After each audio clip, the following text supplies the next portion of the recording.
Hello, friends. If you are preparing for CTET exam, then this video is important for all of you. This is solved question paper of CTET conducted on January 8, 2022, and here are 30 MCQs based on child development and pedagogy. Here, question number 1 is match the column A and column B. So, in column A, animal intelligence, this concept was given by Thorndike. Schedule of reinforcement, Skinner, and law of pregnancy was given by Gestalt, and adaptation, John Piaget.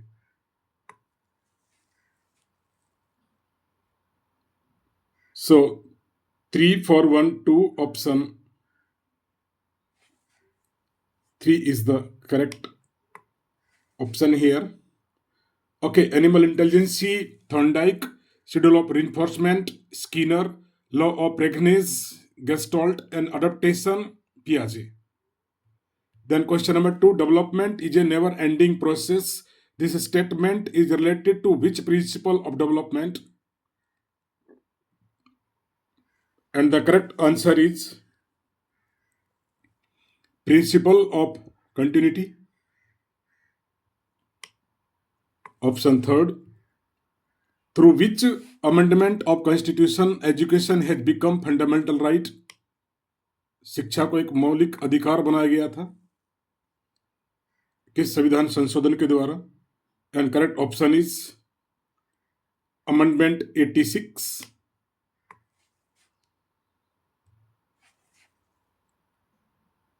Instinct theory of motivation was propounded by whom? And correct option is McDougall, option 2. Question 5. Which of the following stages of development is called as unique stage of emotional development? Unique stage of development by Cole and Bruce. तो कोल and Bruce ने मानव विकास के किस अवस्था को unique stage of emotional development कहा है? And correct option is childhood. Question 6. Who gave the theory of multiple intelligences? बहुबुद्धि का सिद्धांत was given by Gardner. Question 7. Dyslexia has difficulty in. Okay, dyslexia is a psychological problem of students. Dyslexia, and अगर किसी बच्चे को dyslexia की problem है तो he feels difficulty in reading and spelling. Okay, so dyslexia is a problem of reading and spelling. Question 8. Which of the following is not the role of teacher in inclusive classroom? Inclusive classroom means समग्र शिक्षा में teacher का role क्या नहीं होता है, ये आपने फाइंड आउट करना है.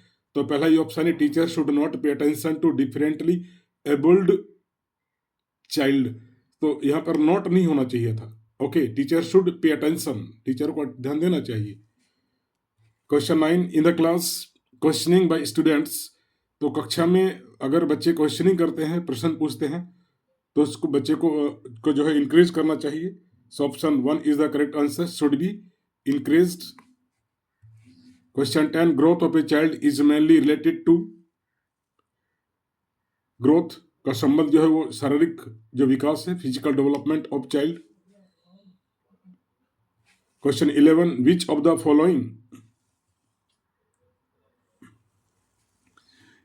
Following theory is also known as theory of reinforcement?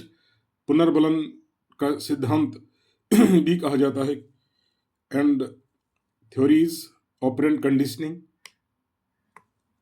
Option 11 is the correct 11 जो क्वेश्चन है इसका option 3 is the right answer. operant conditioning theory is also known as theory of reinforcement. Question 12, which of the following stages is not the part of Bruner's cognitive development theory? तो Brunner का जो cognitive संज्ञानात्मक विकास की जो का सिद्धांत है उसका पार्ट नहीं है. And correct option is option second, intuitive stage. Option second is the correct answer. And option question 13, Morrison has described 5 stages in his teaching model at understanding level, which are. तो Morrison ने जो है teaching model के जो है 5 steps की बात किया है. एंड विच आर, तो सीक्वेंस आपने फाइंड आउट करना है. ठीक है, तो फर्स्ट जो है वो एक्सप्लोरेशन. ठीक है, देन प्रेजेंटेशन होती है, then organisation, then assimilation, third one.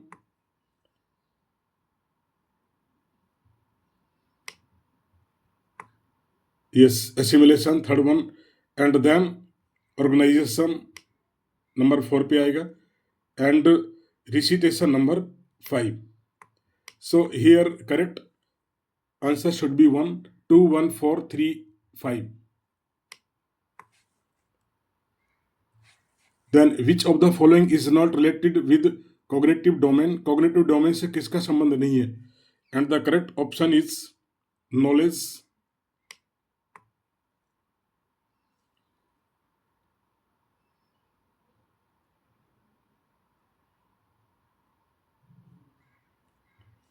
Question, this is question 14 and correct option is valuing. Knowledge है. ठीक है, knowledge first one is knowledge, then understanding second, और इसका थर्ड जो होता है वो application. Clear? So valuing this is ये रॉन्ग है, तो यही आपका आंसर होगा. ठीक है, knowledge, understanding and application. Then which of the following is not the curve of learning? इसमें से कौन सा कर्व ऑफ लर्निंग नहीं है? And the correct answer is longitudinal. ठीक है, इसका मतलब combination type and concave type and convex type, this 3 are curve of learning. Then question 16, if a teacher finds problematic child in the class, अगर किसी शिक्षक को एक प्रॉब्लमेटिक चाइल्ड अगर क्लास में मिलता है तो व्हाट शुड ही डज? क्या करना उसको चाहिए? What should he do? It should be do, and answer should be provide counseling to the child. ठीक है, यही करना चाहिए, इग्नोर नहीं. इग्नोर करना है, इग्नोर द चाइल्ड गलत है, पनिश द चाइल्ड गलत है, send the child back to home immediately ये भी गलत है. उसे क्या करना चाहिए? Provide counselling to the child. So select positive option. And question number 17, co-curricular activities are mostly related to. पाठ्य सहगामी जो क्रिया है उनका संबंध किससे होता है? And the correct answer is option 1, all round development of student. बच्चे का जो सर्वांगीण विकास से इनका संबंध होता है. Question 18, whom of the following has not propounded the learning theory? तो यहां पर किसने लर्निंग थ्योरी नहीं दिया है? कोई एक है. And right option is B.S. Bloom. ठीक है, इसका मतलब स्किनर, कोहलर, थॉर्नडाइक ने जो है का संबंध लर्निंग थ्योरी से है, लेकिन B.S. ब्लूम का जो संबंध है वो लर्निंग थ्योरी से नहीं है. Next, meaning of the stagnation in education. Stagnation का मीनिंग आपने बताना है. ठीक है, और इसका जो मीनिंग है रिटेंशन होता है of a child in A same class for more than 1 year. अगर किसी बच्चे को एक ही क्लास में फेल कर दिया जाता है, मतलब किसी बच्चे को एक ही क्लास में 1 से 10 से ज़्यादा समय तक अगर रखा जाता है तो उसको बोलते हैं स्टेगनेशन इन साइकोलॉजी. ठीक है, रिटेंशन, रोके रखना ही क्लास में. Question 20, in which of the following skill testing of previous knowledge comes? So this is question 20. In which of the following skill testing of previous knowledge comes? तो previous knowledge की testing जो है वो किसके अंदर आती है? Previous knowledge. Okay, and right answer is skill of introduction. ठीक है, लेसन प्लान का ये फर्स्ट पार्ट है। स्किल ऑफ इंट्रोडक्शन में जो है प्रीवियस नॉलेज की टेस्टिंग होती है। Next question number 21। Human development starts from. तो ह्यूमन डेवलपमेंट मीन्स मानव का जो विकास है वो जन्म से पहले ही स्टार्ट हो जाता है। ठीक है, pre natal stage is the correct option here. Question number 22। The conditions of learning, ये एक बुक है and this book is written by whom? And correct option is R.M. Gagne. Question 23. Adolescence is the period of great stress, strain, storm and strike. A very important question, हर बार पूछा जाता है। ठीक है, किस psychologist ने जो है एडोलसेंस को एक तूफानों की अवस्था जो है बताया गया, तूफान तनाव की अवस्था बताया गया है। And here correct option is Stanley hall. Question 24। Total time taken in Indian model of micro teaching. तो माइक्रो टीचिंग ये 6 मिनट का होता है और 6 into 6 इसमें 6 स्टेप्स होते हैं, टोटल 36। ठीक है, 36 मिनट की होती है micro teaching. 25। Plateau of learning are characteristics feature of the learning process indicating a period where no improvement in performance is made. मतलब जब टीचिंग चल रहा है उसमें कोई इम्प्रूवमेंट नहीं होता है बच्चे का। ठीक है, लगातार टीचिंग कराई जा रही है तो वो पठार की अवस्था बन जाती है। ठीक, और दैट ये किसने कहा है? आपने ये बताना है, who said this? Pluto of learning का जो एक कंसेप्ट है ये किसने दिया था? एंड करेक्ट ऑप्शन इज रोस। ये रोस का है। प्लूटो ऑफ लर्निंग, पठार। And learning is any change in behaviour resulting from behaviour. Who said it? ये लर्निंग जो है वो इज एनी चेंज इन व्यवहार में जो परिवर्तन है, रिजल्टिंग फ्रॉम मतलब व्यवहार के परिणाम स्वरूप व्यवहार में परिवर्तन। And who said it? ये परिभाषा जो है ये किसने दिया लर्निंग का?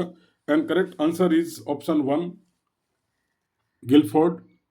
ये गिलफोर्ड की डेफिनेशन है। Then question number 28। The first step of problem solving is. तो प्रॉब्लम सॉल्विंग का जो है फर्स्ट स्टेप जो यहाँ पर है वो आपने बताना है। And correct option is option 1, identification of problem. सबसे पहले प्रॉब्लम की पहचान की जाती है। Question 29। Learning of children will be most effective when. तो बच्चों का लर्निंग जो है वो सबसे ज्यादा इफेक्टिव कब होता है? Development of cognitive, effective and psychomotor domain of children will take place. So option 1 is the correct answer. Then question number 30 and this is the last question. 30 question पूछे जाते हैं सीटेट में साइकोलॉजी के।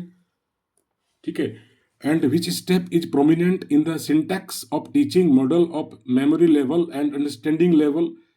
तो यहाँ पर जो विच स्टेप, जो स्टेप की जो बात कर रहे हैं दैट इज प्रोमिनेंट किसमें? In syntax of teaching model of memory level and understanding level. ठीक है, का जो सिंटैक्स ऑफ टीचिंग जो मॉडल है memory level and understanding level का, तो उसमें विच स्टेप इज प्रोमिनेंट, कौन सा जो स्टेप है वो ज्यादा प्रोमिनेंट है, महत्वपूर्ण है? एंड दैट इज प्रेजेंटेशन, प्रस्तुतिकरण जो होता है, that is most important. So these were 30 questions. ठीक है, आई होप यू बेनिफिटेड। ठीक है, so best of luck for your seated exam. Thank you all.